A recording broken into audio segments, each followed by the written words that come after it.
Hello and welcome back to Garrett Stories and such. Today we'll be reading over another SCP. This time will be SCP-3087. An owl car. Item number SCP-3087. Object Class Keter. Special Containment Procedures. SCP-3087's position is to be continually tracked and updated in intervals not exceeding 4 hours. SCP-3087's prior position and trajectory are to be used to predict its believed current position, which is then validated by monitoring surrounding communications for cases of missing vehicles. Any vehicle which meets the criteria to be affected by SCP-3087 and is projected to pass through it may be diverted. All missing vehicles believed to have been affected by SCP-3087 are to be logged, and SCP-3087 is to be continually searched for their reappearance. If one reappears, all surviving passengers are to be detained and processed as per standard procedures. Every 3 months, one public transportation vehicle containing no more than 30 passengers is to be allowed to pass through SCP-3087. Description: 3087 is a circular area covering approximately 1,000 kilometers squared, in which anomalous phenomena affect overnight public transportation carrying more than 10 passengers. 3087 is mobile and moves at a constant rate of approximately 8 meters per second. Vehicles affected by A3087 disappear. This disappearance is permanent in 64% of cases, and the remaining 36%, the vehicle will reappear in 3 to 25 hours. Vehicles which reappear do so at night, within SCP-3087. It is impossible to perceive or communicate with affected vehicles during their disappearance. A limited amount of information regarding 3087's effects have been gathered from interviews with recovered passengers and recordings taken by Exploration Foundation operatives. Once they have disappeared, affected vehicles travel through a series of anomalous locations. Several anomalous humanoid entities, collectively designated 3087-1, appear aboard the vehicle as it travels. A list of all observed instances can be found in document 3087-04. Passengers also experience abnormally powerful insomnia or hypersomnia and exhibit increased rates of sleep paralysis if they reappear. When first discovered, 3087's size was approximately 400 kilometers squared. After containment was initiated, its area grew to its present size. Initial containment procedures prevented any vehicles from passing through 3087. After revising containment procedures to allow for infrequent passage, the area's growth stopped. Let's move on to 3087-A. Exploration Log Excerpt 3087-02-A. Forward.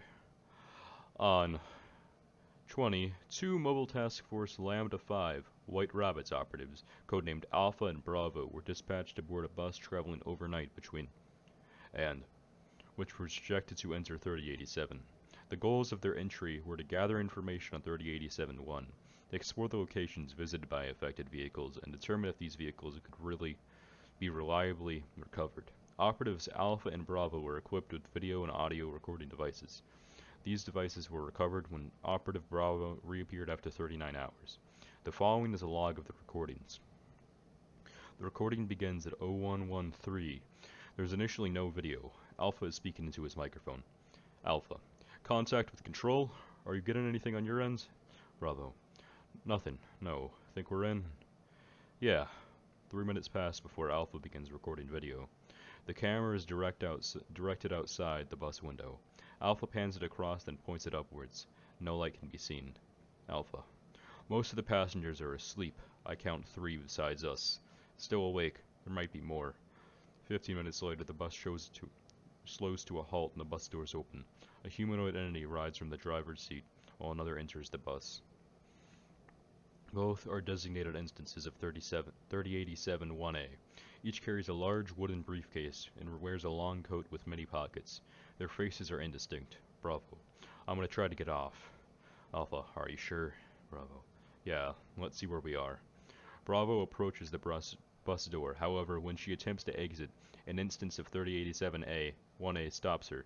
Upon closer inspection, its skin and face are colored pale yellow and have a soft, wax-like texture. It extends a hand, as in an expectation of payment. When Bravo presents nothing, it continues to block her path. Bravo returns to her seat. Bravo: Hard to see outside. Got a glimpse of what looked like redwoods. We're nowhere near a highway. Alpha: We could try exiting another way. Bravo: I'm not sure. Alpha: It might be dangerous staying here. Bravo: But it's still a bus. It's still providing a service. I think we should play by the rules, but I'll follow your call. Alpha. Okay, I give. Let's sit back and enjoy the ride. The two instances of 3087-1A remain standing at the front of the bus. The video continues uneventfully for several minutes until Alpha turns it off. Exploration Log Excerpt 3087-02C. The footage resumes at 0315. A constant low rushing sound can be heard in the background. The surroundings of the bus remain too darkened to be observed. Bravo. Here. The situation is deteriorated. There's a loud rattling sound as the bus begins to shake. Bravo pans the camera to show that most of the passengers, despite the violent movement, remain asleep. Bravo. Thankfully, the sleep-inducing effects of the skip are working in our favor, but there are a few other problems. Alpha walks into the camera's view. Bravo. No good? Alpha. No, here, look. Bravo and Alpha move towards one of the passengers, a tall man in his 40s. His neck is unusually bent such that his head is pressed to the top of the seat. His eyes are unnaturally wide, and he does not blink. The skin surrounding his eyes is stretched radially outwards. When the operatives approach, he begins to moan softly. Alpha. This one's for sedatives. Turned out that was a bad idea.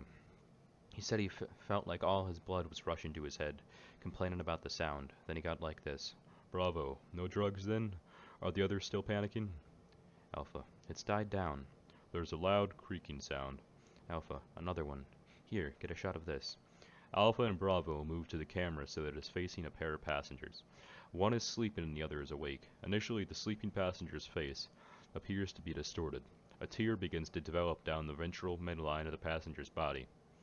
A humanoid with spindly limbs and an anonymously large number of joints, designated 3087-1F, emerges from inside of the passenger, which remains a baggy, cloth-like skin. The passenger who is awake indicates signs of distress. The instance of 3087-1F conducts a transaction with one of the instances of 3087-1A. It receives sewing supplies in a large barrel, produced anonymously from the pockets in a briefcase of the 3087-1A instance. In exchange for an unidentified currency, it proceeds to use the sewing supplies to repair the tear produced in the passenger from which it emerged, creating a sock-like tube, approximating a human figure and incapable of supporting itself. It then fills the cavity of the tube with a green liquid from the barrel, which inflates the passenger. After the process is complete, the passenger appears to be unharmed and apart from stitching traveling down the former tear, otherwise unaltered. The instance of 3087-1F then takes a seat. Alpha and Bravo then return to their seats and begin discussing possible return strategies. As they do so, they are interrupted by a loud crunching sound. Bravo turns the camera towards a passenger who has been decapitated. Alpha. Fuck. Bravo. Wait, maybe. The passenger's head, which has fallen to their lap, sprouts legs from the base of its neck and approaches the front of the bus. It attempts to conduct a transaction but is refused. The instance of 3087-1A gestures in apparent anger at the passenger's decapitated body, which is slumped over in its seat and bleeding profusely. The head, designated an instance of SCP-3087-1G, produces more currency, at which point is allowed to sit. Bravo. Guess not. The heads of the two 3087-1A instances ignite, producing a candle-like flame. The flame is unusually bright and illuminates the surroundings of the bus, revealing an underwater setting. Large schools of fish swim around the bus, which is traveling in between tall underwater vegetation, resembling kelp. Alpha, do you think we need to take care of that body ourselves? Bravo, I guess. Alpha and Bravo look at each other. Alpha, I got it. Exploration Log Excerpt 3087-02F. The footage resumes at 1850. Alpha begins by speaking into the camera. Alpha, this is traveling for a while now. We haven't tried to catch every paranormal thing that happens. We've taken written notes, which will hopefully get the chance to share in a debrief. Bravo, I like the optimism. Alpha, thanks. Staying awake has gotten weird. It's been almost 24 hours now. When the skips, the candle ones at the front of the bus light their flames, it produces this smell. And I noticed it a few hours ago that the smell makes us want to sleep. It's very powerful, but when we try, we can't. Alpha, when we got out of the water some time ago, and we turned the camera back on to record whatever it is we're seeing out there, Alpha points the camera out of the window. There's a light in the distance, growing in intensity over time. The light covers much of the horizon. Bravo. If I had to make a non-anomalous association, they remind me of city lights. Alpha. Yeah, I mean, judging by the distance, whatever it is has to be pretty big. The bus continues to approach the lights. As they grow closer, it becomes apparent that they are bobbing up and down. Bravo uses a pair of binoculars to observe them. Bravo. It's the candles. Alpha. What? Bravo. There's a lot of them. Eventually the bus reaches the lights. The lights are produced by a massive crowd of SCP-3087-1A. The boundaries of the crowd cannot be observed. Every 3087-1A has its head ignited. The light produced by the 3087-1A crowd is of sufficient intensity to illuminate much of the bus's surroundings. Pointing the camera upwards and using the zoom function, Alpha reveals that there's an extremely high, rocky ceiling, dotted with stalactites, covers their surroundings. Alpha then turns to the camera to display the ground. The stone floor is carved into many rectangular recesses, forming a grid pattern which occupies most of the floor. SCP-3087-1A instances are walking on wooden walkways which cross over the recesses. The bus is traveling on a larger walkway. The bus stops. Several instances of 3087-1, including both instances of 3087-1A, exit. Bravo. Should we try again? Alpha. If for no other reason than to stretch our legs, yeah, let's go. Bravo and Alpha exit the bus. Instances of 3087-1A turn to look at them as they step out. Alpha points the camera at the ground. Alpha. Are those? The footage shows that each stone recess is occupied by a naked, non-anomalous human being, all of whom are asleep. Some SCP-3087-1A instances are tending to the humans. Alpha records them producing food and water from the briefcases, inserting them into the humans' mouths. Alpha, try taking a sample. See if they let you. The lab might want one. Sorry. Bravo, on it. Alpha, then we can get back onto the bus and get out of here. Some instances of 3087-1A enter the bus, but it isn't clear if these are the same ones as before. Alpha and Bravo board, and the bus begins to move. Exploration Log Excerpt 3087-02J. The recording resumes near the end of Alpha and Bravo's expedition. They have been traveling for more than a day and a half. Alpha, we need an exit. Alpha pans the camera to show that several passengers who were awake at the beginning of the recording have now entered a catatonic state. Bravo, got any ideas? Alpha, well, I've got this.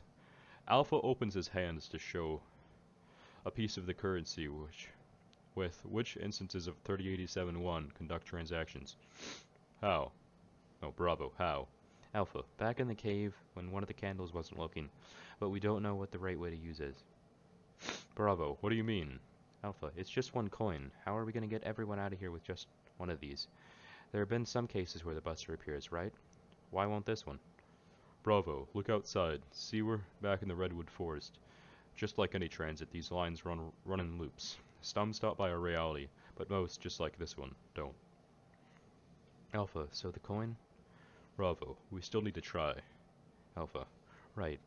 Alpha and Bravo approach one of the instances of the SCP-3087-1A at the front of the bus. Alpha presents his coin. Alpha, we want out. Take us back. The instance of 3087-1A raises one single finger. Bravo, that's pretty clear. Only one. Alpha, let's work this out then. Bravo, you have the experience. You're more valued back there than me. Alpha, if all that means is that I'm close to the end of my run, but you've still got your years to put in the foundation. And I got the coin in the first place. I'll just do it again.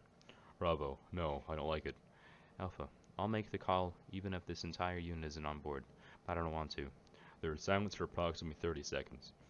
Alpha, you're smart. Even if it isn't today, one day you'll learn that it isn't worth it to get broken up over stuff like this. Stuff you can't control. Bravo, alright. Okay. Bravo exhales into her microphone. Bravo, don't order me off the bus. I'll go. Alpha gives the coin to Bravo, which presents it as payment. The bus slows to a halt, and the doors open. Alpha, take this. Bravo receives Alpha's recording equipment. She exits the bus, stepping onto a freeway roadside. Alpha, have fun in quarantine. Bravo, thanks. Alpha, see you when I see you. The door closes and the bus leaves. The recording shows that it's disappearing at some point in the distance. Bravo points the camera at the sky, showing stars. The recording ends. Afterward, Operative Bravo was successfully recovered and debriefed. Although consistent recovery of entire vehicles affected by 3087 has been judged to be unrealistic, procedures to reliably recover operatives deployed into affected vehicles are being developed. Operative Alpha has yet to be recovered. Okay, I need to apologize a bit for this one. I got the male and female characters mixed up. Sorry. I thought Bravo was the male and Alpha was the female. Sorry. So, it doesn't matter too much, but I apologize for that. Also, I don't know how to say Roseses, so yeah, sorry about that. Thanks for watching. If you enjoyed the reading here, make sure to, subscribe, comment, anything. I mean, thanks. Bye.